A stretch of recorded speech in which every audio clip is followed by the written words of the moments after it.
핵심어법 21강의 시작하겠습니다. 국어의 옛 모습 이런 단원이고요. 말 그대로 이제 국어의 역사와 그다음에 훈민정음, 제자, 원리 이런 것들 이해하는 부분이에요. 자, 140쪽의 단원 열기 한번 잠깐 볼까요? 자, 보면 고대 국어의 표기 방식 이런 말들 나오죠.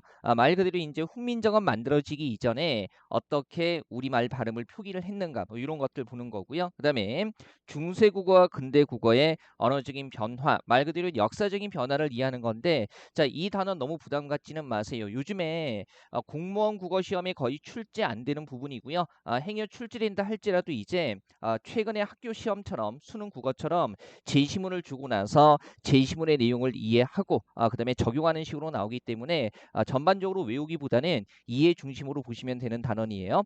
자, 대표 기출문제 한번 보죠. 딱 여기에 맞는 문제기는 한데 좀 오래된 형태기는 해요. 그래서 이런 식으로 나오는 거죠. 국어의 역사적인 변화에 대한 설명으로 옳은 것은 해가지고요. 국어의 전반적인 역사적인 변화를 체크하는 문제 이렇게 나오는 겁니다. 자, 140쪽 왼쪽에 보조란 잠깐 보시면 국어사의 시대 구분 이런 것들은 상식적으로 알아두셔야겠죠. 그래서 고대 국어 그러면 아주 옛날부터 신라 시대까지를 고대 국어라고 하고요. 그다음에 중세 국어는요. 고려 시대부터 조선 전기에 걸쳐 있습니다. 그래서 고려 시대를 중세국어 전기 이렇게 얘기를 하고요. 그다음에 이제 시기적으로 그냥 임진왜란 이전까지를 조선 전기에 해당하는 부분이죠. 중세국어 후기라고 얘기를 하고요. 그다음에 임진왜란 이후에 가부개혁 전까지 우리가 근대국어, 조선 후기를 근대국어라고 하고요. 그다음에 현대고는 19세기 말 가부개혁 이후부터를 현대국어라고 합니다. 자, 이런 거 시험에 안 나오니까 그래 대체적으로 한국사에서 시대 구분하는 거하고 비슷하구나 이 정도 생각하시면 돼요. 자, 본문으로 돌아오세요. 고대 국어 보시면 옛날부터 통일 신라 시대까지 약 1000년 동안의 국어를 가리키는 거고요. 요건 가볍게만 읽어보죠. 자, 이 시기 우리 민족의 언어는 대체로 북방 부역의 언어, 남방의 한계 언어로 나뉘어 있었던 것으로 보이고요. 그 후에 이제 삼국시대, 고구려, 백제, 신라어로 분화되고 그다음에 다만 이제 완전히 똑같은 말은 아니고요. 오늘날처럼 방언적인 차이점 정도는 가지고 있었을 것으로 짐작이 됩니다. 그다음에 이 시대 국어는요 당연히 우리 글 자체로 표기된 기록이 없기 때문에 역사를 자세히 확인하고 분석할 수 있는 자료가 부족하기는 해요. 다만 이제 신라가 삼국을 통일한 후에 신라어 즉 신라의 수도인 경주말 중심으로 국어가 되었을 것으로 추정이 됩니다. 자, 가볍게 보시면 되고요. 개념 플러스 보면 국어의 개통해 가지고요 말 그대로 이제 한국어의 조상 언어 언급하고 있는 거죠. 그래서 알타이 어족에 속할 가능성이 많고요. 이 알타이 어족은요 아시아 대륙 알타이 산맥 동쪽 서쪽에 있는 여러 민족들이 사용하는 언어 얘기하는 겁니다. 그래서 티르크, 몽골, 퉁구스 어군, 새 어군이 있다. 아주 옛날 공무원 시험에는 이런 내용들도 나왔었는데 지금은 안 나오니까 그래 이런 흐름을 가지고 있구나 생각하시면 됩니다. 자, 1번의 의문 한번 보죠. 이 시기 이제 우리 문자 자체로 기록된 건 없죠. 그래서 추정치기 때문에 가볍게만 확인하시면 돼요. 외우지 마세요. 자, 자음은 예사소리, 거센소리만 있었던 것으로 추정이 되고요. 이 시기에 된소리 계열은 존재하지 않았을 것으로 추정되고 있습니다. 그 다음에 음절말 자음들이 음가대로 발음되었을 것으로 추정된다. 뭐 예를 들면 현대국어에서는 받침 디귿하고요. 시옷하고 그죠? 둘 다 뭐로 발음합니까? 디귿으로 발음을 하게 되는데 이때는 디귿, 시옷 이 받침에서 이 발음들이 구별됐을 거라고 추정이 되고요. 그다음에 모음 같은 경우에 칠모음체기였을 것으로 추정이 됩니다. 그죠? 추정치기 때문에 이런 것들 시험에 안 나와요. 다만 이제 안 짚어드리면 또 권기태 유튜브로 강의한다고 성의 없는 이런 그 이상한 말씀들 하실까봐 그냥 가볍게만 짚어드리는 겁니다. 외우지 마세요. 자, 141쪽 한번 보시면 표기라고 해가지고요. 이때는 우리 문자가 없었던 시기이기 때문에 한자의 훈과 말 그대로 뜻과 부분을 빌려서 우리말 발음을 표기하는 차자 표기법, 말 그대로 글자를 빌려서 표기하는 거죠. 이런 것들이 발달을 하게 됩니다. 그래서 1번에 차자법의 발달 한번 보시면요.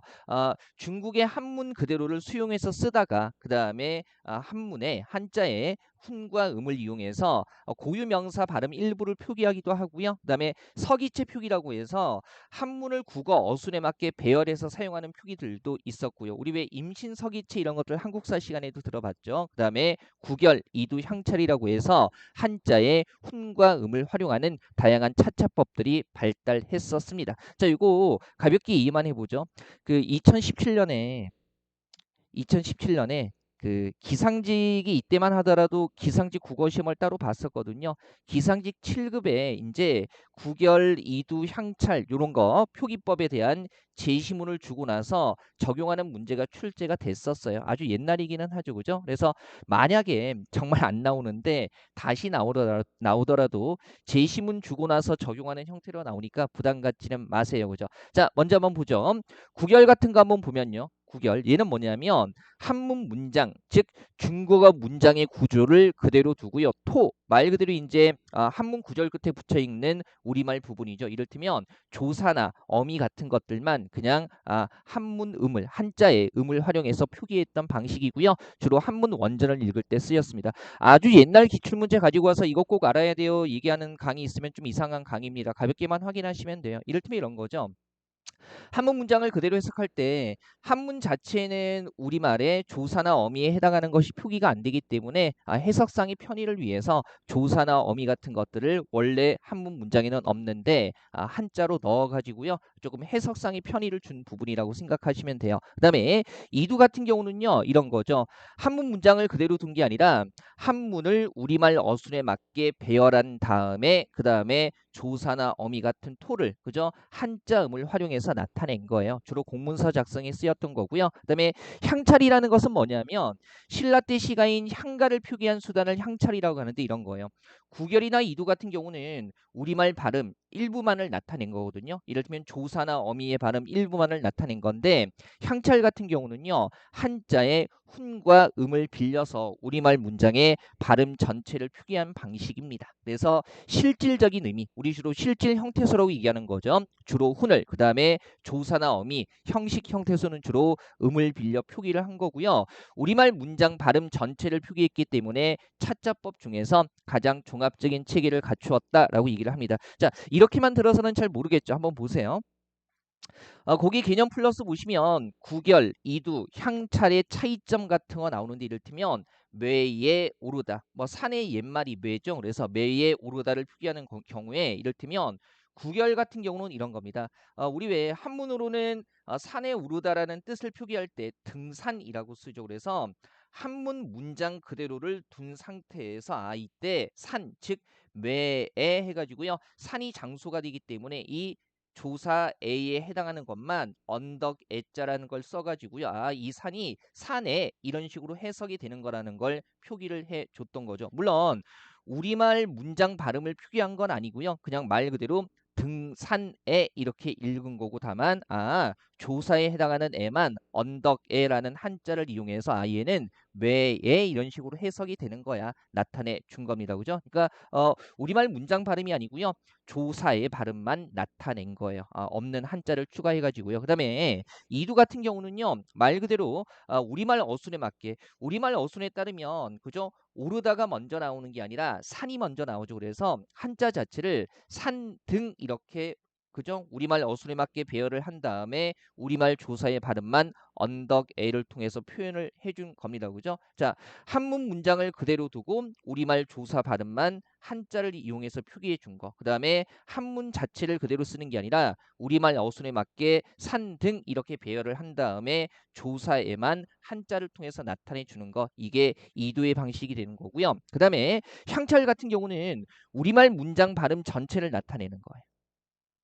그래서 이런 식으로 물론 요즘에는 이제 한자를 쓰면 음을 읽죠. 음을 읽는데 이때는 이런 식으로 산에 등여 이렇게 그죠? 한자로 쓴 다음에 훈과 뜻과 음을 번갈아 읽으면서 우리말 문장의 발음을 나타내는 거예요. 그래서 얘 읽어보면 왜예 오르다 이런 식으로 해가지고요. 산에 등여 이렇게 읽은 게 아니라 훈과 음을 번갈아서 왜예 오르다 이렇게 해가지고요. 우리말 문장 발음 전체를 나타내려는 시도가 향찰이었던 겁니다. 일단은 뭐 좀 불편하기는 하지만 우리 문자가 없었던 시기에 나름대로 그저 한문 한자를 창의적으로 활용한 거라고 생각하시면 돼요. 가볍게만 확인하시고요.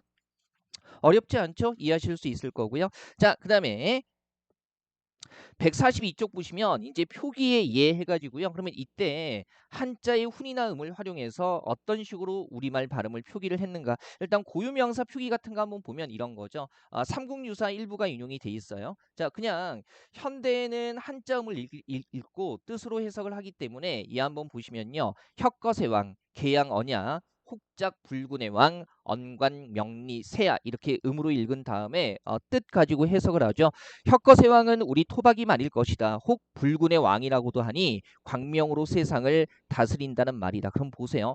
혁거세 왕 혹은 불군의 왕 이렇게 부르잖아요. 그러면 혁거세, 불군의가 또는으로 연결돼 있으니까 동일 인물인데 현대 국어에서처럼 한자 음으로 읽어버리면 혁거세와 불군의는 완전히 다른 발음이 돼버리죠. 그래서 우리가 추정을 해보면 이런 거죠.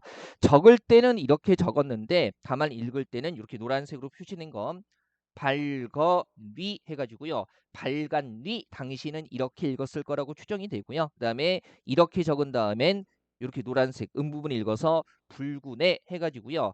발간리 불구네에서 당시 사람들은요 비슷하게 읽었을 거라고 추정이 되는 거죠. 그래서 이제 한자의 훈, 즉 뜻과 음을 이용해가지고요 고유명사 같은 일부 단어에 우리말 발음을 표기를 했다는 겁니다. 물론 불편하기는 하죠. 그러면 매번 사람 이름 표기할 때 두 가지 방식으로 이렇게 쓴 다음에 비슷한 발음이 나타나는 부분을 일일이 찾아가지고 실제로 어떻게 읽어야 되는지 파악을 했어야 됐기 때문에 불편한 방식이기는 했을 겁니다. 하지만 우리가 뭐 굳이 뒷살 필요는 없죠. 우리 문자가 없었던 시기에 나름대로 한자를 창의적으로 활용한 거라고 생각하시면 돼요. 가볍게만 이해하시면 되죠. 두 가지로 표기를 한 다음에 공통적인 발음이 들어가 있는 부분을 추정해가지고요. 읽었다 이렇게 생각하시면 돼요. 향찰은 종합적인 표기칙이라고 했죠. 그래서 훈과 음을 번갈아 읽어서 우리말 문장 발음 전체를 나타내는 표기 방식이에요. 그래서 이를테면 삼국유사에 기록되어 있는 처용과 같은 거 보면 원문은 이렇게 돼 있는데 이런 거죠. 노란색 부분이 있는 거예요. 밤들이 노니 다가 이렇게 해가지고요. 훈과 음을 번갈아 읽어서 밤들이 노니다가 밤 늦도록 밤 깊도록 놀다가 이런 식으로 해석을 했다는 겁니다. 어렵지는 않죠. 자, 그래서 향찰은요. 한자의 훈과 음을 이용한 종합적인 표기체계다. 그죠? 훈과 음을 번갈아 읽어서 우리말 문장 발음 전체를 나타내려고 했던 것이다. 이 정도만 확인하시면 됩니다. 자, 출제되지 않으니까 부담 갖지 마세요. 그래, 이런 방식으로 활용을 했구나. 다시 한번 강조하지만 이런 방식으로 활용했구나 이해를 하시라는 거지. 이거를 무슨 향찰 해독하고 이런 거 하라는 말씀 드리는 거 아닙니다. 예전에 이제 경찰 시험에서 국어 따로 볼 때 향찰 해독 같은 거, 그러니까 어떤 부분을 읽어야 되느냐 이런 게 나오기도 했었어요. 예전에 국회직 문제도 그런 게 있었는데 요즘에 안 나오니까 걱정하지 마시고요. 자, 그다음에 143쪽에 자 중세국어 이렇게 해서 나와 있죠. 고려 시대부터 조선 전기까지. 다만 이제 조선 전기에 드디어 훈민정음이 창제가 되기 때문에 중세국어의 특징들은요.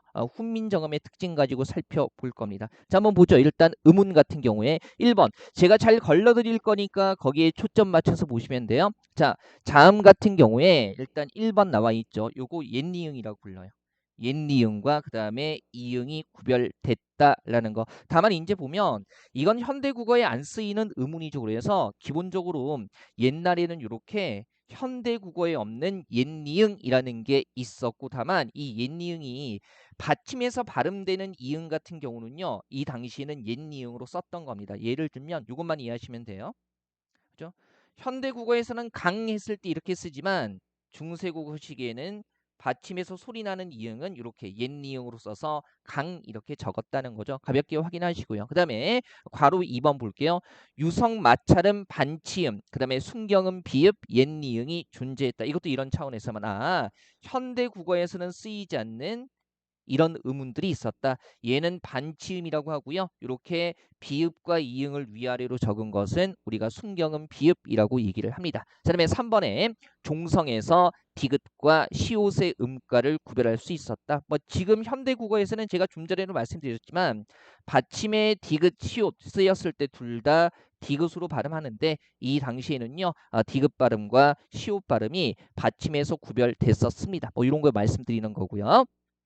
그다음에 이런 의문이 있었다는 거죠. 여린 히읗이라고 부르는 겁니다. 그래서 그러면 요거 일단 봤을 때 현대 국어에 쓰이지 않는 여러 의문들이 있었다. 뭐 옛니응, 그죠? 그다음에 반치음, 여린 히읗, 그리고 이렇게 현대 국어에서는 활용하지 않는 형태인 순경음, 비읍 같은 게 있었다. 요것만 가볍게 보시면 돼요. 자, 별거 없고요. 그다음에 2번에 모음도 마찬가지. 1번에 아래 아 같은 모음이 있었다. 이거 이름이 아래 아거든요. 그래서 아래 아 같은 게 있었고 후설 저모음 이런 거 외우지 마세요. 외울 필요 없고요. 그다음에 2번 같은 경우는 만약에 여기서 나온다면 나올 수 있는 요소입니다. 만약에 나온다고 했을 때 다른 것보다. 그래서 우리 왜 이 모음 4개 있잖아요. 왜, 위 같은 경우에 현대 국어에서는 우리가 당연히 이 4개는 단모음 체계에 들어가는데요. 이 당시에는 이중 모음이었었다라는 거 가볍게 확인하세요. 그죠? 현대 국어에서는 단모음이지만 중세 국어에서는 이중 모음이었다. 그다음에 3번 모음 조화가 대체로 잘 지켜졌다는 겁니다. 그다음에 3번에 보면 성조라는 거 나오는데요. 말 그대로 글자 왼쪽에 점을 찍어 가지고요. 각 글자 음절마다 소리의 높낮이를 표시했었습니다. 그죠? 뭐 이를테면 사람의 언어를 뜻하는 말 같은 경우는요. 왼쪽에 이렇게 점 2개를 찍어서요. 그죠? 얘는 낮았다가 높아지는 소리다라는 것을 표시를 한 겁니다. 현대 국어에는 없죠. 와, 이게 현대 국어로 오면서 사라진 게 정말 다행이죠. 그죠? 이거 있었으면 한국어 배우기 정말 쉽지 않았을 겁니다. 이때 이제 글자 왼쪽에 찍는 점을 방점이라고 얘기를 해요. 그죠? 각 단어마다 방점이 몇 개였는가 이런 거 시험에 나오지 않습니다. 다만 이제 현대 국어와의 차이점 중심으로 보시면 되는 거죠. 글자 왼쪽에 방점이라는 걸 찍어서 성조, 소리의 높낮이를 표시해서 이때는 단어의 의미를 구별했었다는 겁니다. 가볍게 보시면 되고요. 2번의 표기상의 특징 1번 보시면 종성의 표기라고 해가지고요. 종성의 표기 이때는요. 현대국어에서는 발음만 가느다란 물방울 해가지고 7개로 하잖아요. 근데 이때 종성은요. 발음 차원이 아니고요. 표기 자체를 8개의 자음으로만 표기를 했었습니다. 이걸 우리가 팔종성법이라고 해요. 그냥 가볍게 이때는 표기 자체도 8개로 제한해서 했구나. 받침에서 실제로 소리나는 소리를 이때는 소리나는 음운을 8개라고 생각했었고 표기도 이 8개 중에 하나로만 한 겁니다. 외우기는 되게 쉬워요. 기억부터 이음까지인데 기억, 니은, 디귿, 리을, 미음, 비읍, 시옷 이땐 받침에서 소리나는 이응은 옛이응이었었다고 했죠. 그래서 발음뿐만이 아니라 표기 자체를 이렇게 8개로만 했다는 거고요. 그다음에 이때는 이어 적기라고 해가지고요. 요거 중세국어 표기 방식 시험에 나왔을 때 이어 적기의 방식 이해하는 거 중요하거든요. 뭔지만 알아두시면 돼요. 이를테면 받침이 있는 체언이나 용언의 어간에 모음으로 시작되는 조사나 어미가 붙을 때 소리 나는 대로 적는 이어 적기를 했다는 겁니다. 이를테면 옛날에는 말씀을 아래에 써서 이렇게 말쌈 이렇게 적었었거든요. 여기에다가 조사 이가 결합하게 되면은 소리 나는 대로 어떻게 중세국어 때는요. 말쌈이 이렇게 적었다는 거고요. 얘를 이어 적기라고 얘기를 하는 겁니다. 그 다음에 3번의 주격조사. 현대국어의 주격조사는 이, 가 이런 게 대표적인데 이때는요. 이렇게 쓰는 이하고요. 이렇게 쓰는 이 2개밖에는 없었습니다. 이 시기에 주격조사 가는 아직 쓰이지 않았던 시기고요. 선생님 이게 이렇게 2가지 형태로 나타나는 이유가 뭡니까 했을 때 요거 앞에 체언의 의문 환경에 따라서 왼쪽에 이가 붙기도 하고 오른쪽에 이가 붙기도 했는데요. 외울 필요는 없어요. 이런 것들 활용되는 건 항상 제시문 그러니까 설명이 주어지거든요. 부담 갖지 마시고요. 다만 이제 중세국어의 특징 중에서 예전에 정말 시험에 잘 나왔던 건 주격 조사가 2계열밖에 없었다는 거 이런 것들은 시험에 예전에 잘 나왔던 부분이긴 합니다. 자, 다만 참고해 가지고요. 오른쪽에 보조단 보시면 국어의 표기 방식 이렇게 해서 나와 있죠. 크게 3개요. 이어적기, 거듭적기, 끊어적기 이렇게 나와 있는데 요거는 설명형으로 주어질 수 있는 부분이기 때문에 이해는 한번 해보죠. 이어적기는 방금 우리가 했던 거예요. 그죠? 그래서 다른 말로 연철이라고도 얘기하고요.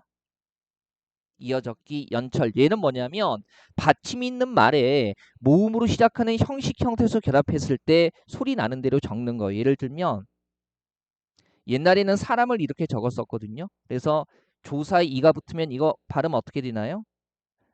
사람이 이렇게 되는데 이렇게 소리 나는 대로 표기를 했던 겁니다. 이걸 우리가 이어적기 연철이라고 하고요. 그 다음에 거듭적기 전에 3번의 끊어적기 먼저 보죠. 현대 국어에 사는 방식이에요.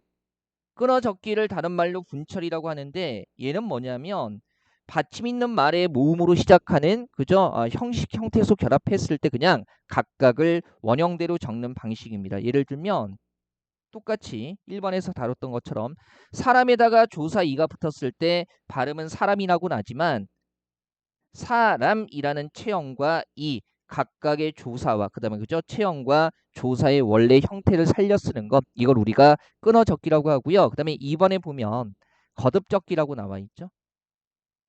설명으로 나왔을 때 적용할 수는 있어야 돼요. 다른 말로 중철이라고 하고요. 얘는 뭐냐면 받침 있는 말은 원형대로 적고 그 다음에 모음으로 시작하는 조사는 어떻게 해요? 소리 나는 대로 적는 겁니다. 이 1번의 이어적기와 3번의 끊어적기를 섞어서 쓰는 거라고 생각하시면 됩니다. 그래서 똑같이 사람에다가 이가 결합했을 때 받침 있는 말은 원형대로 적는다고 했죠. 그래서 얘는 사람 이렇게 적게 되고요. 그 다음에 뒤에 모음으로 시작하는 형식 형태소는 소리대로 그래서 사람이 이렇게 미라고 발음이 되니까 이렇게 적어주는 거죠. 그래서 이제 이어적기와 끊어적기를 섞어서 쓰는 거라고 생각하시면 됩니다. 이해하기 어렵지는 않죠. 자, 그 다음에 144쪽 한번 보시면요. 3번의 근대국어, 조선 후기, 그러니까 임진왜란 이후부터 가보기역 이전까지 근대국어라고 하고요. 시기상. 그 다음에 신분제가 흔들리면서 이 한글 사용하는 계층이 확대가 됐고요. 일부 양반 계층도 한글 사용해서 문학 작품을 창작하기 시작했던 시기이기도 합니다. 자, 먼저 보죠. 음운 같은 경우에 자 역사적인 변화 가볍게만 이해하시면 돼요. 1번에 자음에서 중세국어 때 사용됐던 반침이라는 게 사라졌고요. 그 다음에 두음 법칙이 이때부터 적용되기 시작했다는 거죠. 그래서 닝금 같은 것들을 이때 두음 법칙에 따라 임금 이렇게 적기도 했죠. 현대 국어하고는 조금 달라요. 현대 국어에서는요. 두음 법칙이 한자의 첫머리에 니은이나 리을이 왔을 때만 적용이 되는데 이때는 고유어, 순 우리말에도 두음 법칙이 나타나기도 했던 겁니다. 그냥 가볍게 이해하시면 되고요. 그 다음에 2번의 모음 한번 보면 아래 아가 표기상으로만 남아있고 음가는 소실됐다. 얘는 뭐냐면 글자 표기는 이렇게 표기를 하는데 발음을 그냥 아라고 해버렸다는 거죠. 원래 이 아래아가 아와 오의 중간 발음 정도가 돼요. 그래서 이런 발음인데 글자로는 쓰지만 더 이상 이 아래아만의 발음을 쓰지 않고요. 그냥 아로 발음했다. 이게 음가가 소실됐다는 거고요. 그다음에 모음과 관련해서 이번에 순음 아래 쓰임 평순 모음 의가 원순 모음 우로 바뀌는 현상이 이때 나타났었습니다. 그래서 원순 모음화라고 얘기하는데요. 얘는 제시문에 원순 모음화 나왔을 때 이해할 수 있어야 되기 때문에 한번 짚고 넘어갈게요. 그죠? 예를 들면 우리 왜 옛날에는요. 이거 그죠? 뜻 때문에 굳이 이렇게 쓰는 겁니다. 물 숫자죠. 그래서 얘를 물이라고 썼었는데 근대 국어 시기에 이게 물 이런 식으로 표기가 바뀐 거예요. 그래서 미음 같은 순음 아래의 의라는 평순 모음이요. 우라는 원순 모음으로 바뀌는 현상이 이때 나타났고요. 이런 것들을 원순 모음화라고 얘기를 해요. 그죠? 불화자죠. 그래서 중세 국어 때는 불 이렇게 썼는데 근대 국어 시기에 들어와서 불 이렇게 쓰게 된 거죠. 역시 비읍 같은 입술 소리 아래에 의가 우라는 원순 모음으로 쓰이는 양상이 이때 나타나는 겁니다. 그죠? 자, 제시문형으로 출제를 했을 때 원순 모음만 나오면 요거 뭔지 이해하시면 되고요.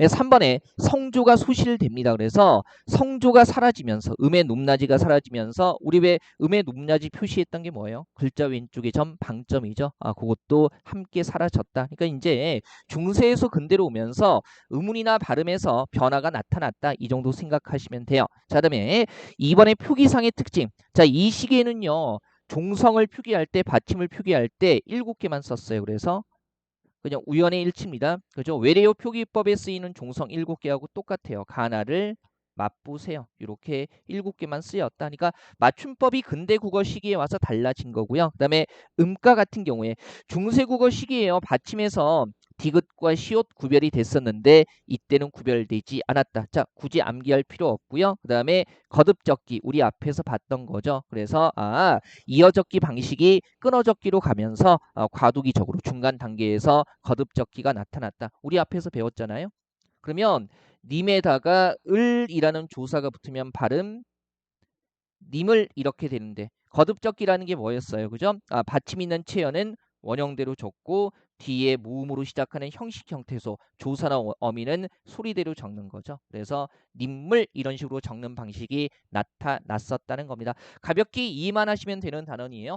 자, 이 부분은 크게 부담 갖지는 마세요. 부담 갖지는 마시고 제가 이해 중심이라고 말씀드렸잖아요. 그래서 옛날 기출문제 푸시는 분들은 이 부분 내용 나오면 이거 해야 되는 거 아닌가라는 생각 드시겠지만 거의 2019년부터 특히 국가직 지방직 9급에 이 단원이 출제가 안 됐습니다. 그나마 이제 2018년 국가직 9급 정도에 마지막으로 출제가 된 부분이기 때문에 부담 갖지 마시고요. 가볍게 이해하시기만 하면 되겠습니다. 자, 이렇게 해가지고요. 7차시 강의는 마무리하도록 할게요. 복습 꼼꼼히 해주세요.